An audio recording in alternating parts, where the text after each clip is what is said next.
काफ़ी दिन से क्लासेस भी बंद है। मैं स्टार्ट करने वाला था बट मेरी तबीयत ही ठीक नहीं है, इसलिए क्लासेस भी स्टार्ट नहीं कर पाए। बट यहाँ से जो है स्ट्रैटेजी बताना था मुझे, क्या करना है आपको, किस तरह से आगे आपको आपका वर्क रखना है, ये सब चीज़ों पर बात करनी थी। तो केमिस्ट्री के लिए मैं आज यहाँ पर जो वीडियो बना रहा हूँ कि आपको आगे किस तरह से स्ट्रैटेजी रखनी है, कौन कौन सी चीज़ें करनी चाहिए, कौन कौन सी चीज़ें नहीं करनी चाहिए, और किस तरह से हमारा प्लान्स रहेगा, हमारी टेस्ट सीरीज़ कब होगी, और हम किस तरह से डाउट सेशंस रखेंगे। क्योंकि क्वेश्चन बैंक आप जब कर रहे हैं तो उसमें कुछ ना कुछ कहीं ना कहीं आपको डाउट्स आ रहे हैं, तो वो डाउट्स कब क्लियर होंगे, ये सब चीज़ों का आंसर ये आपको सेशन मिल जाएगा। पूरी वीडियो आखिरी तक देखिए। ओके, देखो यहाँ पर सबसे पहले हमने एक नहीं पिछले 2-3 दिन से क्वेश्चन बैंक को स्टार्ट किया था। जैसे गवर्नमेंट ने हमको क्वेश्चन बैंक प्रोवाइड की थी, तो हमारा मेन फोकस जो था बाकी सब चीज़ों से हटकर, बाकी सब जितने भी नवनीत था, 21 था, जितने भी डाइजेस्ट थे, उनसे हटके हमने हमारा फोकस जो था हमारे क्वेश्चन बैंक के ऊपर डाला। क्योंकि जहाँ तक हमको पता है कि क्वेश्चन बैंक में बहुत सारे इंपॉर्टेंट क्वेश्चन है, और मैंने क्वेश्चन बैंक के बारे में आपको जब उस दिन क्लास में बताया था कि आपको किस तरह से करना है। ओके, अभी देखो क्वेश्चन बैंक बहुत सारे स्टूडेंट्स ने पिछले 1-2 दिन में 2 चैप्टर ऑलमोस्ट कंप्लीट कर लिए, और उनके लिए मैं एक नहीं बहुत खुश हूँ। और आगे भी इसी तरह से अगर पर डे आप करते जाओगे तो हमारी जो स्ट्रैटेजी है कि हमको 5 अप्रैल तक ये पूरा सिलेबस कंप्लीट करना है। ओके, 5 अप्रैल तक, यानी कि आपने पूरा लर्न कर लेना है क्वेश्चन बैंक के अंदर से। ओके, जब 5 अप्रैल तक हमारा ये हो जाएगा, ठीक है, ऐसा नहीं है कि आप पूरा लर्न कर रहे तो आपको पूरा समझ में आए, उसमें कुछ ना कुछ आपको कहीं ना कहीं डाउट होंगे, तो आप वो पार्ट को स्किप कर दीजिए, उसको एक टिक मार्क कर नोटबुक के अंदर टिक मार्क कर उसको रख दीजिए, हम उसको बाद में देखेंगे। बट आप अपनी स्पीड स्लो मत करिए, आप ये कॉन्फिडेंस आपका लो मत करिए, आप चलते जाइए आप अपने हिसाब से, ठीक है। तो हमारा जो था, मैं बता रहा था कि पिछले 2 दिन से हमने क्वेश्चन बैंक लर्न करना स्टार्ट कर दिए थे, और पर्सनली बहुत सारे स्टूडेंट्स ने एक नहीं बताया कि इतना इतना वर्क हो रहा है, प्रोग्रेस हो रहा है माशाल्लाह से।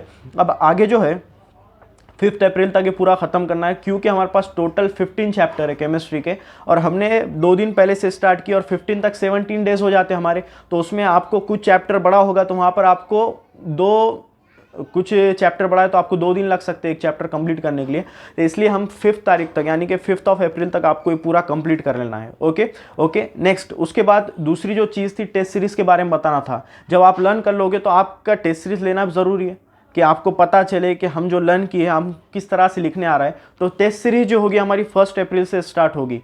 1 अप्रैल से जब हमारी टेस्ट सीरीज स्टार्ट होगी तो उसमें जो है आपको जिस तरह से हमारा पेपर पैटर्न रहेगा उसी हिसाब से आपका पेपर जो रहेगा, जिस टॉपिक पर भी, या जंबो रहेगा या मिनी जंबो रहेगा, तो आपका पेपर भी उसी तरह से आपको सेट कर मिलेगा। यानी कि सबसे पहले MCQs रहेंगे 10 MCQs, उसके बाद वेरी शॉर्ट आंसर, फिर एक नहीं इस तरह से लॉन्ग आंसर क्वेश्चन जो रहेगा, इस तरह से पूरा सा आपको जिस तरह से बोर्ड में देखने मिलेगा क्वेश्चंस, वैसे आपको यहीं में देखने मिलेगा। इसका फ़ायदा ये है कि आपका फियर जो रहेगा, इन्फीरियरिटी कॉम्प्लेक्स, वो दूर हो जाएगा।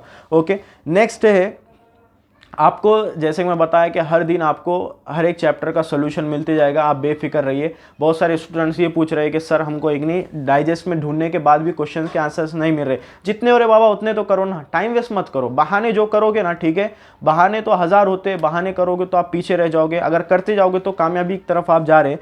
नेक्स्ट जो है, आपको इन दिनों क्या करना चाहिए, क्या नहीं करना चाहिए। ओके, जैसे कि फॉर एग्जाम्पल बहुत सारे स्टूडेंट्स क्या कर रहे हैं, MCQs करते चले जा रहे हैं। फॉर एग्जाम्पल शुरू के 3 चैप्टर है तो सब क्या कर रहे हैं, पहले MCQ कर ले रहे, फिर उसके बाद वेरी शॉर्ट आंसर, 1-1 मार्क के जो डेफिनेशन है वो कर रहे हैं। ऐसे मत करो, लिंक मत तोड़ो। जब एक चैप्टर पकड़े तो उसकी पहले रीडिंग कर लो टेक्स्ट बुक में से जब रीडिंग कर लोगे तो उसके बाद पूरा शुरुआत से MCQ से 10 MCQ सॉल्व कर लिए, उसके बाद वेरी शॉर्ट आंसर 1 मार्क के क्वेश्चन कर लिए, उसके बाद शॉर्ट आंसर्स, फिर उसके बाद लॉन्ग आंसर्स। इसमें क्या होगा, आपकी एक रिदम बनी रहेगी, यानी कि जो पूरा चैप्टर होता है कहीं ना कहीं कॉन्सेप्ट्स पूरे रिलेटेड होते। आप जब जम्बलिंग करते हो इधर से उधर, वो चैप्टर से ये चैप्टर, तो वहाँ पर क्या है, आपका एक नहीं कन्फ्यूजन बढ़ सकता है और आप ज़्यादा देर तक लर्न नहीं कर पाओगे। तो इसलिए है कि आप पहले एक चैप्टर जो पकड़े शुरुआत से, यानी कि MCQ से लेकर लॉन्ग आंसर तक, सिर्फ वही चैप्टर को आप पकड़ कर करेंगे, ठीक है। यस, उसके बाद है सुबह जल्दी उठे, ठीक है, कुछ भी हो जाए सुबह जल्दी उठकर पढ़े, ठीक है। रात में जागे मत और सुबह जल्दी उठकर पढ़े। और मैनेजमेंट इस तरह से हो कि दिन में एक नहीं 3 चैप्टर एटलीस्ट होना चाहिए, फिजिक्स, केमिस्ट्री, बायोलॉजी, और किसी का मैथ होगा तो ओके। और आपकी जो इस टाइम पर जो प्रायोरिटी होनी चाहिए वो आपके सिर्फ 3 ही सब्जेक्ट होना चाहिए। जिसका अगर PCB ग्रुप है वो PCB पर ध्यान देंगे, जिसका PCM ग्रुप है यानी कि फिजिक्स, केमिस्ट्री, मैथ है तो वो मैथ पर भी ध्यान देंगे साथ में। ओके, यस, यानी कि आपके जो लास्ट यहाँ से जो 10 डेज है, यानी कि 5 तारीख तक या 1 तारीख तक आप सिर्फ फिजिक्स, केमिस्ट्री, बायोलॉजी और मैथ जिसका ऑप्शनल सब्जेक्ट है वो सिर्फ यही पढ़े, बाकी सब्जेक्ट ना देखे, इंग्लिश भी ना देखे, उर्दू भी ना देखे, बाकी कोई प्रैक्टिकल्स पर ध्यान मत दे, कुछ नहीं दे। जोर लगाकर जितना हो यहाँ से 10 से 15 दिन आपके जो मेन कोर सब्जेक्ट है, मैं क्यों बोल रहा हूँ, क्योंकि ये सब्जेक्ट ही आपको क्या कराएंगे, आपकी ग्रुपिंग निकालेंगे, ये सब्जेक्ट आपके नीट सीईटी में काम आने वाले, तो इसीलिए इस पर ज़्यादा जोर दें, इसी के ऊपर ज़्यादा मेहनत करें। याद रखिए जब लास्ट टाइम जब आता है ना, तब आप मेन सब्जेक्ट या मेन चैप्टर्स वहाँ पर नहीं डालें लास्ट टाइम पर, क्योंकि वहाँ पर एक नहीं इंसान बहुत ही क्या होता है, एंजाइटी ज़्यादा होती है वहाँ पर, तब नहीं हो पाएगा। अभी टाइम है, अभी जितने भी हार्ड चैप्टर्स है, हार्ड सब्जेक्ट्स है, अभी से कर लो।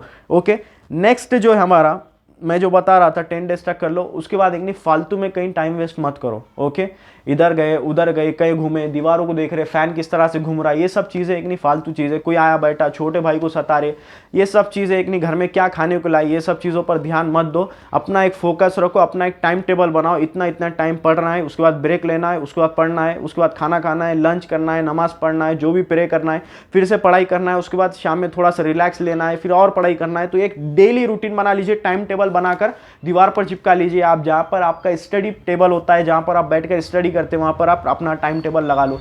ठीक है, उसके बाद जो है मोबाइल का यूज़ जो है प्रोडक्टिव यूज़ करें। ओके, बहुत सारे है कि नहीं स्टूडेंट्स मोबाइल जब हाथ में लेते हैं, एक बार इंस्टाग्राम रील्स या यूट्यूब स्टार्ट करते हैं, तो वहाँ पर घंटों घंटों मोबाइल छूटता नहीं है।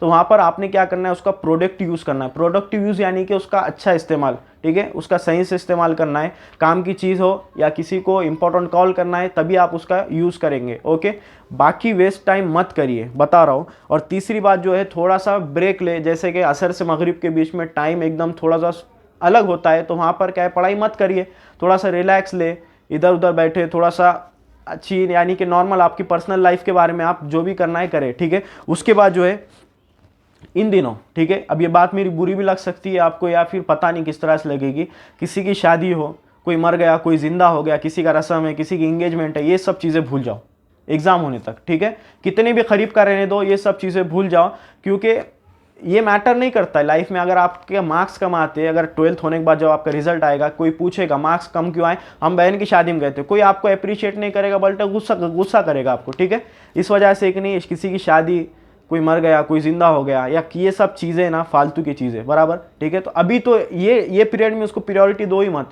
ठीक है, ये सब चीज़ें भूल जाओ। यहाँ मेन फोकस जो है आपका पढ़ाई का होना चाहिए, बाकी सब चीज़ें बेकार है, मैं बता रहा हूँ, सब चीज़ें बेकार है। सिर्फ पढ़ाई आपका फोकस होना चाहिए, आपकी सेहत, आपकी हेल्थ आपका फोकस होना चाहिए, बाकी सब चीज़ें बेकार है। और इंशाल्लाह जैसे ही अभी इंशाल्लाह कल से तो चल रहा है क्लासेस ओपन करने का मेरा, तो जैसे ही तबीयत ठीक हो जाएंगी तो हम क्लासेस भी ओपन कर लेते हैं ओपन कर लेंगे क्लासेस, और उसके बाद हमारा कंटिन्यू चलता रहेगा। ओके, यस, और टाइम टू टाइम हम देखते रहेंगे कितना आपका वर्क हुआ, क्या हुआ प्रोग्रेस, आप लोग भी हमको बताते जाइए कितना प्रोग्रेस हो रहा है। ठीक है, उस हिसाब से हम करते जाएंगे। ठीक है, अल्लाह हाफ़िज़।